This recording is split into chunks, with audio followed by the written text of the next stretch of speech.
দিন পরে নখ খসে যাবে, 9 দিন পরে চুল। দিন পরে নখ খসে যাবে, 9 দিন পরে চুল। কবর গাহের সামান নিতে কইরো না কেউ ভুল, কবর জায়গা ভালো নয়, আমল দিয়ে কবর গৃহ সাজিয়ে নিতে হয়। ঠিক কিনা বলেন? আমল দিয়ে কবর গৃহ সাজিয়ে নিতে হয়। 17 দিন পেট পেটে শেষ পোকার খাদ্য হবে, 60 দিন পরে গোস থাকবে না, কঙ্কাল পরে রবে।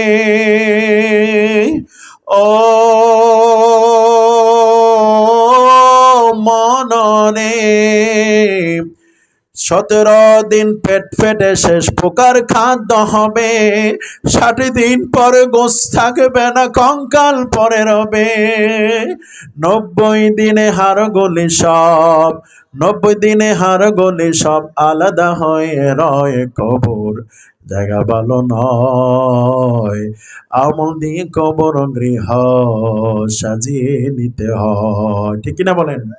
6 দিন পরে নখ খসে যাবে, 9 দিন পরে চুল।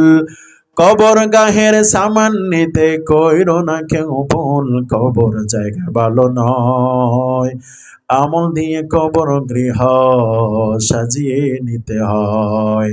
নামাজ দিয়ে কবর গৃহ সাজিয়ে নিতে হয়, রোজা দিয়ে কবর গৃহ সাজিয়ে নিতে হয়। ঠিক কিনা বলেন?